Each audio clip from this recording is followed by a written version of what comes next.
Y es el concepto, y es necesario entrar ahora ahí en esta parte para entender la visión judía de lo que era la salvación, de lo que era la fe y de lo que era la libertad. Esto es muy importante para poder entender toda esa dinámica que los evangelios nos enseñan acerca de estas gentiles que van incorporándose a la ciudadanía de Israel. Una ciudadanía que solamente era posible cuando usted, a través del Mesías o a través de una conversión dura y pura, como lo exigía la sinagoga, como lo exigía el judaísmo, usted podía acceder a ser parte de Israel de dos maneras. A través de la conexión de Yeshua, que es el interfaz, la conexión, cumpliéndose así el pacto abrámico, y a través de convertirse en judío, hacerse un prosélito y tomar todos los pasos que un judío, que un prosélito tenía que tomar para convertirse en judío. Ahora, había un proceso para poder determinar quién era salvo y quién no, quién conservaba la emuná, la fe de Israel y quién no, y qué es lo que significaba la libertad dentro de la Torah, que era el mismo principio operativo tanto para judíos nacionales que habían nacido directamente y para los gentiles que se convertían al Elohim de Abraham y Jacob, que se convertían en israelitas basados en un concepto llamado adopción. Esas leyes de salvación, esas leyes de emuná y el concepto de libertad era el mismo, que ha sido tergiversado dentro del cristianismo. Ahora, veamos con lupa detenidamente el significado de estos tres conceptos. Veamos primero la visión judía de la salvación. El judaísmo del segundo templo, que era el tiempo en el cual nuestro Señor vivió, y antes también, examinó el concepto de la salvación desde un punto de vista nacional, desde un punto de vista corporativo. En otras palabras, el concepto de salvación en la Biblia no es individual, no es exclusivamente personal como enseña el cristianismo, sino que tiene un contraste totalmente diferente. Y la visión del judaísmo de la salvación es corporativa, es una salvación nacional. Esto es muy importante. La salvación del individuo judío estaba conectado a la salvación de todo el pueblo. Esta creencia se deriva directamente de las enseñanzas de la Torá. La idea de la salvación corporativa de Israel se refleja en la carta de Pablo a los romanos, particularmente en el capítulo 9, 10 y 11 de la Biblia.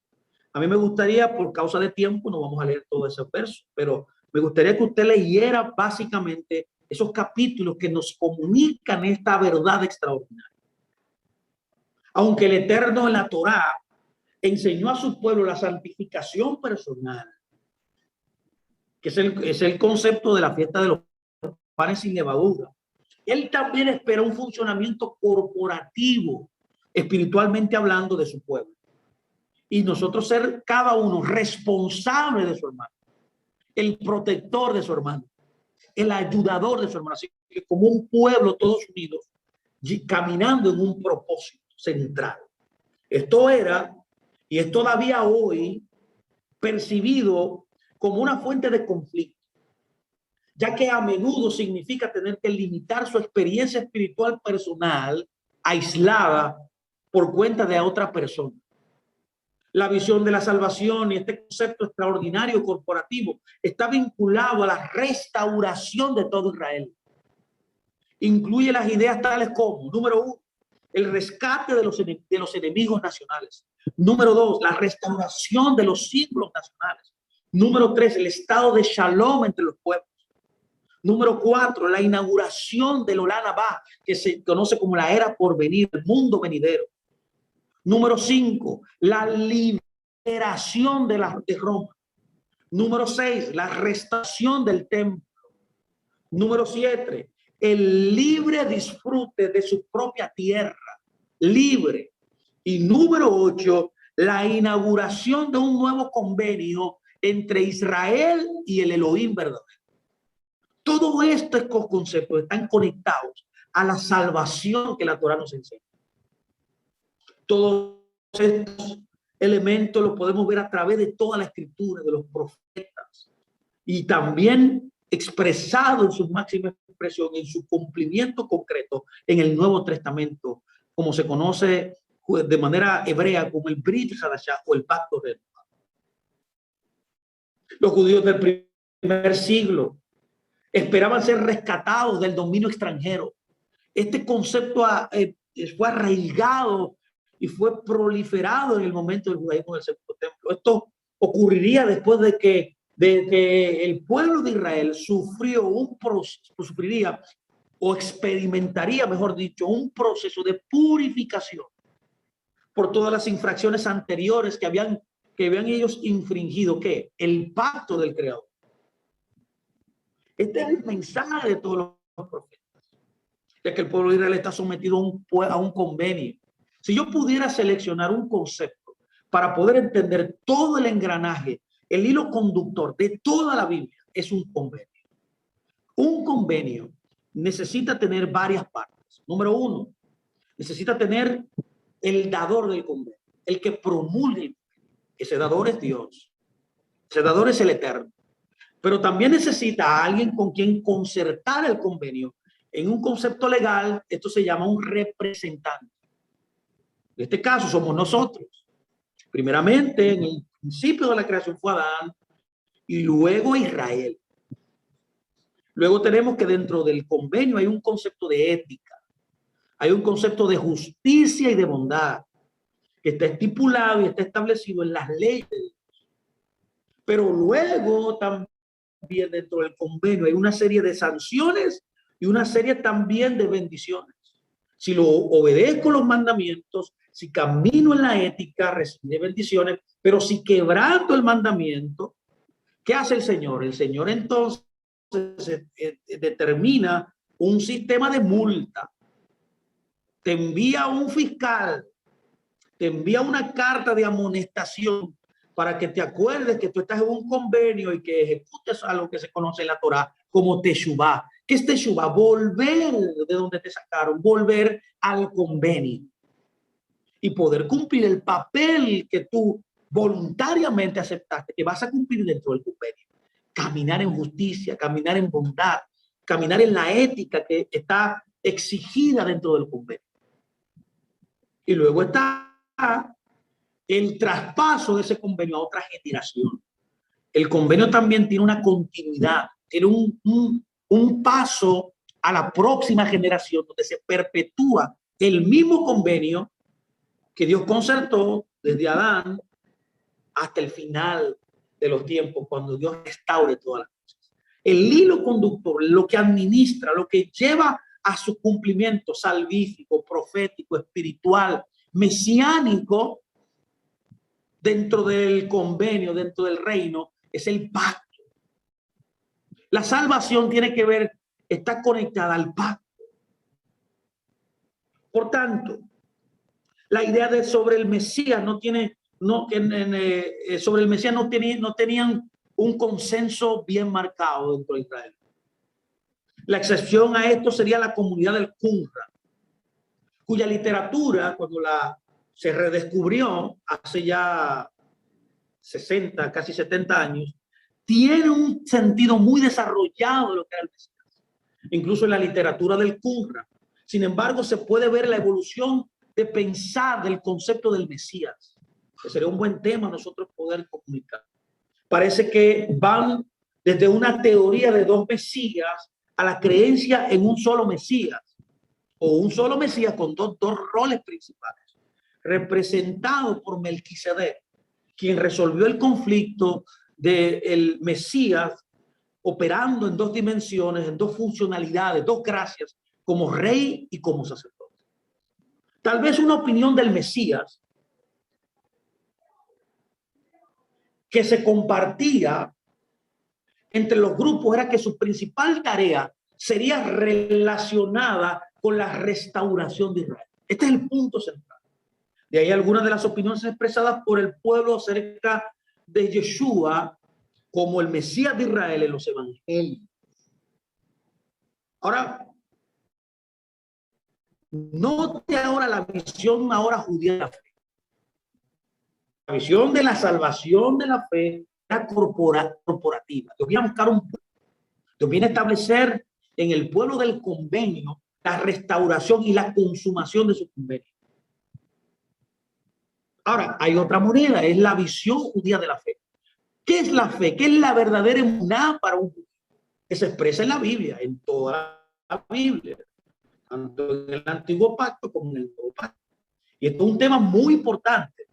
Y cuando se habla de fe, en los textos judíos, en el Nuevo Testamento, un oriente occidental del siglo XXI de la fe a menudo se utiliza para apoyar las teologías que reclaman ser, que es un concepto diferente y contrario al concepto de emuná que tiene la fe, que tiene la Torá, que tiene la Biblia. Por ejemplo, el cristianismo moderno, existen una serie de creencias con respecto a la emuná, a la fe. Número uno, la idea de que la fe es totalmente independiente de las obras, basada en los versículos de Efesios 2:8-9 y Romanos 3:28, y en otros, según lo enseñado por algunos maestros y movimientos del protestantismo. Ellos difieren y enseñan que las obras y la fe son dos cosas diferentes. Número dos, se enseña también que la idea de que las obras deben realizarse para ganar la salvación. Entendimiento común dentro del cristianismo que las obras para ganarte la salvación, es decir, la penitencia, es decir, el purgatorio, como el catolicismo sostiene y según lo enseña por algunos católicos. Y número tres, la idea de las obras a raíz de algunos de los mandamientos de la Torá son una parte importante de la ecuación, pero no estamos bajo la ley. Ellos defienden y sostienen que no estamos bajo la Torá. Como tenemos libertad ya en el Mesías, se sostiene, se enseña dentro de algunos grupos protestantes, dentro de algunos de los grupos católicos, según lo enseñado por ambos movimientos, tanto católicos y protestantes, y también otros elementos que también proliferan y creen que Yeshua es el Mesías. Ahora, cuando se trata de los textos del Nuevo Testamento, del Brit Hadashah, la palabra en el idioma español fe, que se traduce fe, debe interpretarse en el contexto hebreo que fue concebido originalmente por el autor, que era judío, que no era gentil, que no era helenista, sino que era judío. Como tal, la palabra confianza puede ser la mejor palabra para usarse del concepto de fe, emuná, que transmite este concepto hebraico, donde se puede combinar del contexto confianza, el concepto confianza, que debería ser la palabra más exacta dentro del español para definir emuná, que combina creencia y acción. Cuando hablamos de fe dentro del concepto hebraico, el entendimiento bíblico, no cristiano, el pensamiento judaico, hebreo, de fe, tiene que ver con una confianza extrema que envuelve creer y también accionar a la vez. Así que el punto de vista judío de la fe, que Pablo lo enseñó en todas sus cartas, establece ideas como esta. Número uno, la fe es activa. La fe es proactiva. La fe incluye obras de seguir la Torá. La verdadera emuná, la verdadera fe sigue la Torá, observa la Torá, no la quebranta. Es por eso que Pablo puede decir en una ocasión, literalmente, que los que son guiados por el Espíritu de Dios son los verdaderos hijos de Dios. La declaración fundamental de la fe judaica es el Shema. que está escrito en Deuteronomio 6:4. El término escuchar aquí, Shema Israel, Adonai Eloheinu, Adonai Echad. Este concepto de escuchar, como escucha Israel, significa literalmente escuchar y responder obedientemente. Como dice un gran pensador judío, escribiendo un midrash, él dice que literalmente Shema significa un compromiso a actuar y hacer toda la palabra que Dios nos ordena. Por tanto, la fe y la obediencia en este punto se tejen conjuntamente. Esto refleja claramente todas las veces que la palabra fe, que es mencionada por Yeshua, que es mencionada por Pablo y que también es mencionada por Santiago.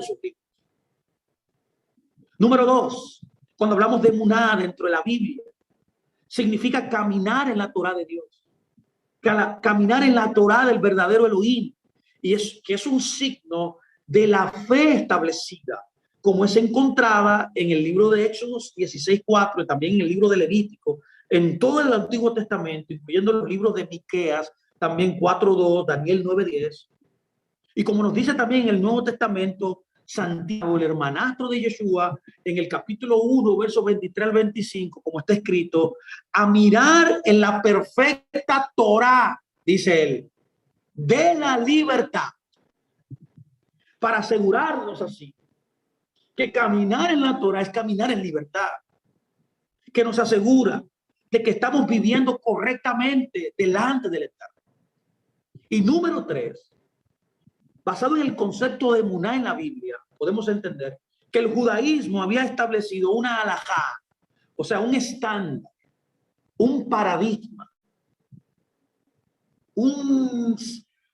podemos llamarlo un sistema operativo espiritual para el caminar en la fe para los gentiles.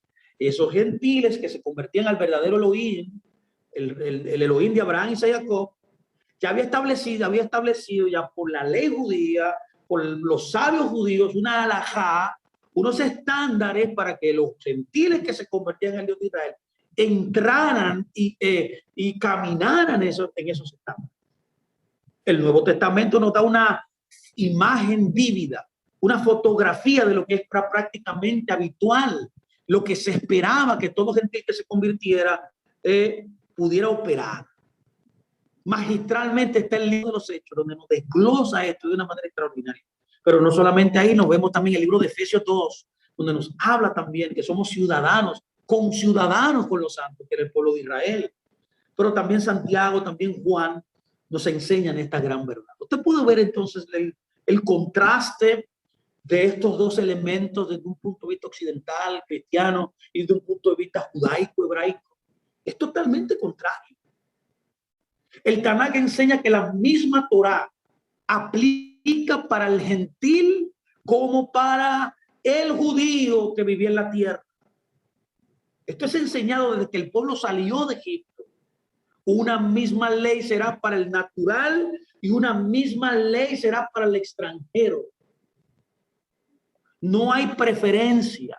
Todos están bajo una misma Torá. Esta enseñanza puede ser vista como permanente, tanto que cuando vamos al libro de los Hechos 15:21, donde se trata este caso importante, donde gentiles estaban entrando a ser parte del pueblo de Israel, lo que la Biblia le llama la restauración del tabernáculo de David, donde se afirma que los nuevos creyentes que venían de las naciones seguirían la Torá. No seguirían leyes propias, entendimientos propios, no destruiría la Torá, no destruiría los mandamientos, no seleccionaría los mandamientos que sí observaran y los que no observaran.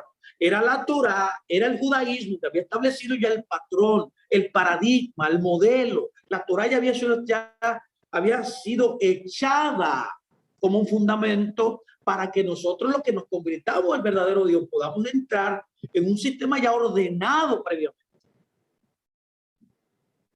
Por tanto, Pablo nos enseña y nos dice que los gentiles, que antes de que vinieran a la fe, que ellos no formaban parte de la ciudadanía ni del pacto con Israel. Así que cuando un gentil se convierte al Señor, confiesa lealtad al convenio a través de Yeshua, se convierte no en iglesia, se convierte en ciudadano de Israel, que es otra cosa. Y entra entonces en un sistema ya ordenado, normativo, que lo rige la Torá. Este último puede implicar muchas cosas que estos gentiles, básicamente, un punto central, ahora ya en su nuevo estatus, un nuevo estatus de ciudadanía, un buen estatus, podemos llamarle un estatus migratorio, ya no de no ser advenedizo, de no ser un extraño, de no ser un paria existencial, a ser ya ciudadano de Israel. Ahora tenía una relación con un convenio. Escúcheme. Porque Pablo enseña, por eso hay que leer, Pablo le exhorté ahorita que lea Romanos 9, 11, 10 y 11. Ahí podemos ver donde dice que él fue a Israel, donde se le delegó la operación, la administración de los convenios, del servicio, de los ritos, de las leyes, de las costumbres. O sea, todo el que tenga que ser salvo tiene que ser parte de Israel para ser salvo. Todo el que quiera vivir los mandamientos, la Torá de Dios, la Biblia, tiene que ser parte también de Israel. ¿Lo puede ver? Por tanto, esta relación de convenio está basada en la Torá. Como es importante que debemos saber y conocer y tener esto consciente cada vez que nosotros leemos las escrituras, principalmente los apóstoles. Tenemos los testigos de primarios, yo le diría, fundamentales, que son Pablo y Santiago, que nos dicen lo siguiente, nos atestiguan lo que es la salvación, lo que es la fe, lo que es la emuná, ¿verdad? En el libro de Romanos y en el libro de Santiago, mire qué dice. Santiago, Romanos 13 dice, porque no son los oidores de la Torá los justos ante el oído, sino los hacedores de la Torá serán justificados. Pero usted le puede enseñar esto a un cristiano y no tiene no tiene respuesta para poder, óyeme, no tiene ninguna respuesta para poder sacar fuera y justificar lo que ellos creen por lo que dice Romano. Dice que los que son justificados son los que son hacedores de la Torá, porque la base para justificar a un hombre, o sea, depositarle justicia, declararlo justo, es a través solamente de la Torá, porque es ahí que está establecido, ahí fue que se echó el fundamento para determinar quién era justo y quién era no. Es por ese mérito de que Yeshua pudo cumplir la Torá y traspasar esa justicia a nosotros, mis amados. Por eso usted ha sido redimido y ha sido salvado. Y ha sido incluido dentro de la salvación que es Israel. Pero tuvo alguien que cumplir los méritos, los estándares, los paradigmas que ya la Torá establece desde que fue entregada en el monte Sinaí, cuando Dios formó la nación de Israel, su esposa. De igual manera, Santiago 1:22 dice, escuche bien, esta carta es muy interesante porque dice en el enunciado que fue dirigida a las 12 tribus de Israel, no fue dirigida al cristianismo. Esto no es una carta universal como se enseña en el cristianismo. No, fue dirigida esta carta a las 12 tribus. Santiago nos dice, Santiago 1:22, pero sean hacedores de la palabra. Un sinónimo, un cognato de Torah. Palabra, cada vez que usted vea la palabra de Dios, Torah, es diciendo Torah. Igual que escritura, Torah. Igual que sabiduría, Torah. Muchas veces también la palabra camino tiene que ver con Torah. También la fe de Israel tiene que ver con Torah. Son sinónimos. Son palabras para que nos den un entendimiento básico, que es Torah. Por eso él dice, pero sean hacedores de la Torah y no tan solamente oidores, engañándose ustedes mismos. Eso es lo que yo llamo un delirio, un autoengaño. Le llamo también un punto ciego. El cristianismo, y gloria al Señor que fuimos libertados de este punto ciego. Antes no lo veíamos, pero gloria al Señor nos alumbró y nos hizo entender que el que no camina en la Torah, el que no, después de convertirse al verdadero Elohim a través de Yeshua y entra a ser parte de Israel, entra en la salvación del Señor, que es ser parte de Israel, comienza entonces, se le exige el paradigma de obedecer los mandamientos de Dios.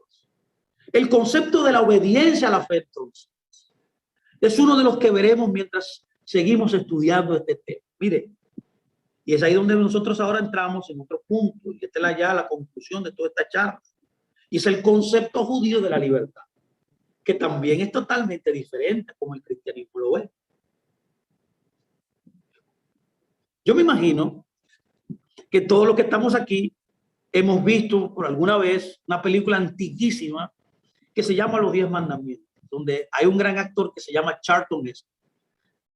Es muy frecuente que en la semana que es la Semana Santa, como le llama el judaísmo, como le llama el cristianismo, a esa semana del año donde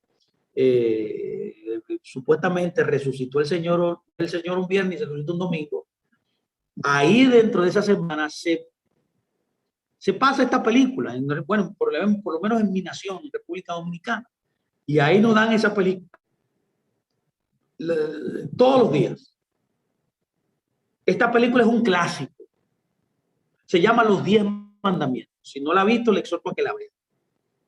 Ahí en esa película, Charlton Heston, que es el actor principal que hace el papel de Moisés, me llama la atención que en un momento de la película él está descendiendo del monte Sinaí y ve el becerro de oro que habían edificado. Entonces él toma las dos tablas por encima de la cabeza y grita a los israelitas,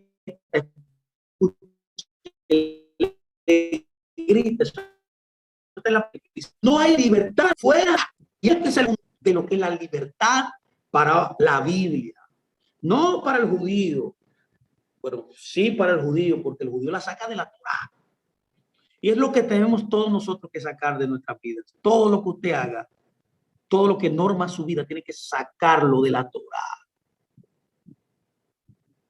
La verdadera libertad no puede existir fuera de la Torá. La libertad es obedecer los mandamientos de Dios. Es una de las veces que yo puedo decir que Hollywood lo hizo bien. Muchas veces lo ha dañado, ha creado cosas que son un espectro. Es una situación verdaderamente lamentable que hoy día todavía muchas personas entiendan que la libertad en su Mesías significa libertad de la Torá, significa libertad de la ley. Ese es el concepto occidental cristiano de lo que es libertad. Debe quedar claro en esta charla, antes de seguir adelante, que la Torá, mis amados, la ley, es una traducción inexacta de lo que es Torá. Bueno, en muchos de nuestros cursos, en nuestras charlas, en nuestras escuelas hemos enseñado que es Torá. Pero Torá no significa ley. No podemos, por el cuestión de tiempo, no puedo yo abundar mucho en esta causa, pero Torá no es ley. La mejor palabra para definir Torá no es ley. La mejor concepto dentro del idioma español para poder entender qué es Torá es la palabra dirección, es la palabra instrucción de Dios. Torá es dirección, es lo que trae dirección, es lo que da dirección, el camino que se camina, en el trayecto que Dios ha predeterminado que usted camine en la vida. La Torá es ese elemento director que le da dirección, que le da sentido de dirección, de algo correcto que usted está haciendo, que usted va en el camino correcto. Es la instrucción que un padre le da a un hijo. Es como si fuera también la enseñanza precisa que un maestro le da a su estudiante. Lo que estamos haciendo en el día de hoy. Enseñanza, instrucción, dirección correcta. Esta creencia que no estamos bajo la ley se remonta al desarrollo del principio del concepto de lo que conocemos como iglesia y que fue fundamentada en un concepto llamado el antisemitismo y se amplificó por los maestros posteriores del cristianismo, lo que se conoce como los reformadores. Entre ellos está Martín Lutero, Zwinglio, ahí está también Calvino. Todos estos reformadores protestantes también eran antisemitas. Y por supuesto es entendible que en el momento en el cual Lutero vivía, la iglesia ya no tenía ningún respeto de la Torá. Inclusive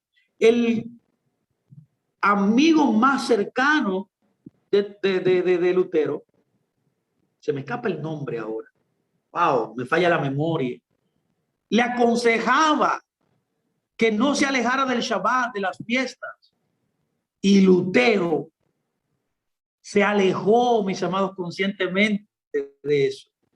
Le dio la espalda a la Torá, le dio la espalda a la fiesta, le dio la espalda al Shabbat. Y ahí hubo un rompimiento entre su amigo y él. Esto nos separó, esto fue lo que ya definitivamente separó lo que conocemos como el judaísmo del cristianismo. Sin embargo, esto no fue un retorno a la fe, como es bien sabido al entender esto de la reforma. La reforma no fue una reforma realmente, no fue un volver a Jerusalén, fue un alejamiento más y más y más de Jerusalén. Se alejaron de Yeshua, se alejaron de Pablo y del resto de todos los escritores del Nuevo Testamento, que todos eran judíos los que escribieron el Nuevo Pacto. Es por tanto que la libertad en la mente de Pablo, la libertad en la mente de Yeshua, la libertad en la mente de todos los escritores del Nuevo Testamento, de todos que eran judíos, fue fundada en los hechos que rodearon la entrega, el Matán Torá en el monte Sinai.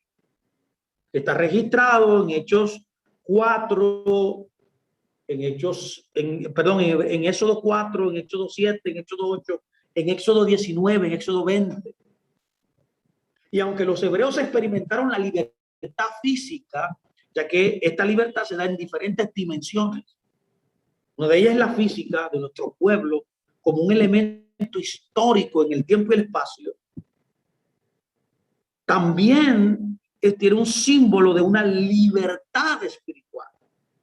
Cuando Dios los sacó de Egipto, experimentaron la verdadera libertad que llegó realmente, que culminó, que llevó a su cúspide cuando ellos recibieron la Torá. O sea, una cosa es ser libertados de casa de servidumbre y una cosa es entregar el elemento que conservaría esa hegemonía de la libertad en la vida del pueblo. Se completaba, por así decirlo, en la entrega y en la recepción y en la práctica de la Torá.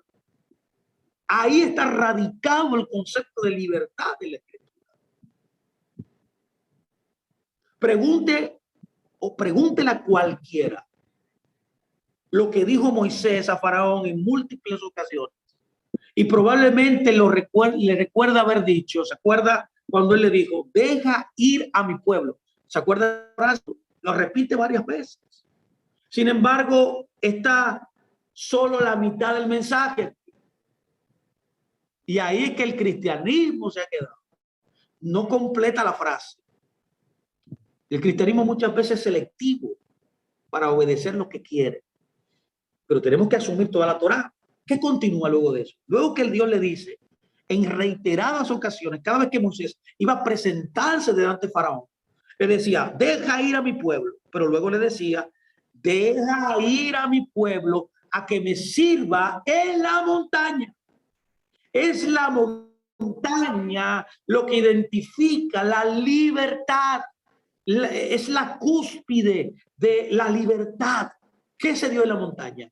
La entrega y recepción de la Torá. Ahí radica la libertad.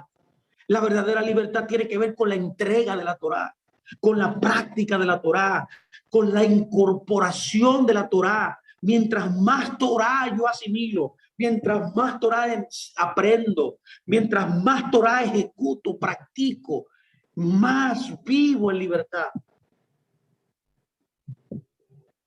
Luego se le entrega la Torá, y la Torá como un elemento didáctico, instructor, de enseñanza en la vida de un pueblo. Ese pueblo la asume y la lleva a cabo. La libertad también implica servir a un propósito superior. Tú eres libertado para algo. Tú no eres solamente libertado y ya está. Eres libertado para cumplir un propósito. En 1 Corintios 8, Pablo habla de esto. Pablo habla de tener libertad para comer carne que haya sido sacrificada a los ídolos. Como un ídolo es una cosa sin sentido para un creyente. Advierte, sin embargo, que aunque un ídolo no tiene sentido, que si esta acción puede causar dolor a otra persona, que en principio es más elevado, es aplazar de hacer cualquier cosa que pueda causar tropiezo a un hermano. Por lo tanto, este concepto de libertad es hablado en toda la Escritura y significa tener la capacidad, pero más que tener la capacidad, es tener la responsabilidad de no participar en ciertas cosas. Por supuesto, debemos entender que el mejor ejemplo de esto es Yeshua. Yeshua es la máxima expresión de lo que es vivir en libertad. Él tuvo la libertad, nuestro Señor, nuestro Maestro, nuestro Rebe, para morir en el madero. ¡Wow! Pero lo hizo con el fin de servir un propósito más elevado. Cuando nosotros caminamos en el propósito por la cual fuimos destinados a cumplir, que siempre tiene en medio del Torah, estaremos caminando en la verdadera libertad. Ese camino, ese propósito elevado en la cual tú y yo fuimos ordenados y fuimos marcados para poder vivir en la tierra. Así, amén. Estos son los conceptos de salvación, libertad y fe.